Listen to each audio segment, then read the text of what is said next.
전원주택 짓기는 모두 처음이시죠? 하지만 집 짓기의 초보라도 오늘 저희가 말씀드리는 이 단 한 가지만 기억하신다면 누구나 행복한 전원 생활을 꿈꿔볼 수 있습니다. 한 가지, 그 한 가지가 바로 뭘까요? 뭔가요? 너무너무 궁금한데요. 바로 계획서입니다. 계획서? 네. 너무 별거 아닌 것 같은. 근데 그 계획서 안에 무려 6가지의 이야기가 들어가 있습니다. 오, 그렇군요. 누가 언제 어디서 무엇을 어떻게 왜 이런 게 아니라 실전을 통해서 체득했던 바로 그 이야기이기 때문에 꼭 주목해 주시기 바랍니다. 그럼 바로 첫 번째부터 이야기해볼까요? 첫 번째, 목적입니다. 아, 집을 내가 왜 짓는가? 네, 단순히 내가 집을 왜 짓는가에 대한 그거보다는 내가 왜 사는가부터 생각해야 되는 것 같아요. 도대체 왜 그 좋은 아파트를 버리고 그동안 익숙했던 환경을 떠나서 귀촌을 하거나 전원주택을 짓는가? 그 목적이 단순히 도피일 경우에는 쉽지 않아요. 저도 처음에 도피로 시작을 했지만 그 도피 안에서 해답을 찾기 위해서 거의 3년간 고민을 했습니다. 두 번째, 바로 시기가 명확해야 됩니다. 아, 내가 언제 집을 지을지? 그 시기가 정해져 있지 않으면은 뭐 그냥 막연하게 환상을 갖고 있다가 누가 사는 집 좋아가지고 쓱 보고서 바로 계약하는 거.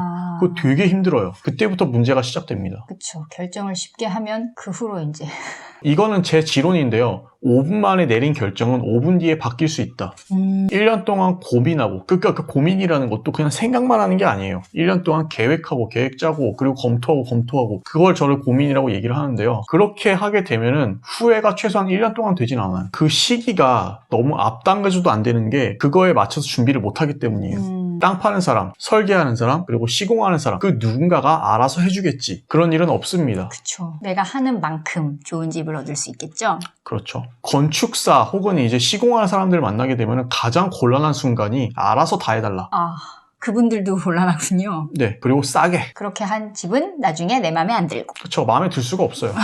세 번째, 장소입니다. 어디에 집을 지을지를 말씀하시는 거죠? 그렇죠. 그냥 차 타고 다니다 보면은 어디 좋은 데 발견해가지고 딱 계약하는 사람도 있어요. 근데 그게 문제가 되는 게 출퇴근하는 남자들한테는 진짜 힘든 일이 될 수도 있습니다. 그렇죠. 아, 뭐 원래 한 40-50분 출퇴근했는데 내가 20분만 더 고생하면 되지. 진짜 기름값도 그렇고 시간을 잘 생각해 봐야 돼요. 1시간 넘어가면 되게 힘든 것 같아요. 네, 그때부터 이제 힘들어집니다. 근데 그거를 이제 자녀들과 아내를 위해서 꿋꿋하게 해주시는 분들 일단 정말 존경합니다. 여기도 있긴 있는데 되게 많이 힘드신 것 같아요. 뭐 지금 앞서 말씀드린 거 결국엔 직장 얘기인데 교육도 되게 중요해요. 교육이 경기도권, 그러니까 저희는 이제 경기도에 살고 있으니까 경기도권을 말씀을 드리면은 혁신학교가 정말 잘 돼 있습니다. 그치. 근데 혁신학교가 공부를 빡세게 안 시킨다 그래가지고 안 좋아하는 분들도 계세요. 근데 저희 같은 경우에는 혁신학교를 지지하는 입장입니다. 그쵸. 그때 놀아야지 언제 놉니까? 그치. 놀면서 배우는 거죠. 나도 그렇게 생각해. 애들은 놀이가 배우는 거래, 진짜로. 이거는 부모님들마다 생각이 다를 수 있어요. 그치. 네 번째, 가족들 간의 회의입니다. 보통 부모님들이 집 설계하면서 우리 아이한테는 이게 필요할 거야. 뭐 이게 이거 할 거야 하면서 이제 설계 들어가죠. 그쵸. 아이들이 설계에 참여를 못 합니다. 아이들은 아파트하고 다를 게 없겠네요. 뭐 스스로가 느끼기엔 아파트와 다를 게 없죠. 왜냐하면은 아파트가 평당 건축 설계비가 2만 원 책정돼 있어요. 그러니까 내 아파트 설계하는데 60만 원 들어갑니다. 제대로 된 설계가 나올 수가 없죠. 마찬가지로 전원주택의 경우도 아이가 직접 참여하지 않을 경우에는 설계가 제대로 나올 수 없습니다.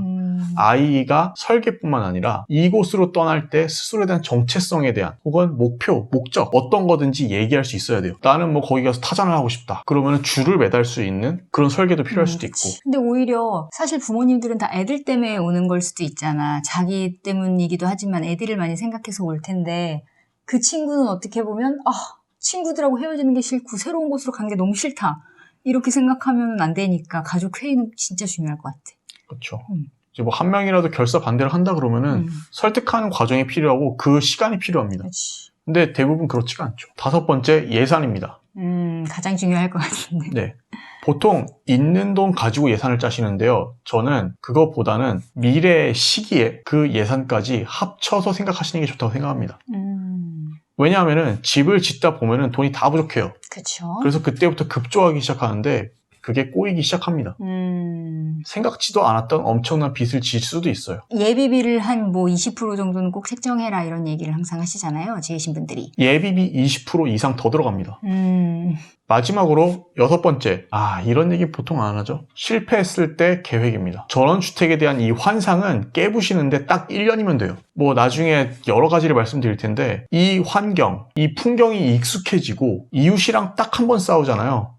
그냥 모든 게 끝납니다. 아, 실제로 그 모든 것들은 이 귀촌을 포기하는데 가장 결정적인 역할을 합니다. 내가 이 집을 지을 때 너무 많은 돈을 들였고 정말 외딴 곳에 지었다면은 그 거래가 되질 않습니다. 아, 혹시 있을 다시 우리가 서울로 돌아가야 되거나 할 경우를 생각하라 이 말씀이시군요. 그렇죠. 리스크 관리를 해야 되는 겁니다. 생직사 사직생이라 그래가지고 그냥 죽기 살기로 달려들면 다 된다. 필패입니다. 대비가 전혀 없으니까. 그렇죠. 귀촌도 50%가 돌아가고요. 아. 이민도 50%가 돌아갑니다. 그렇죠. 자, 절반이 실패한다면 그게 내가 될 수 있다 없다? 나을 수 있지. 네, 확률이 높은 가능성이 거. 높습니다.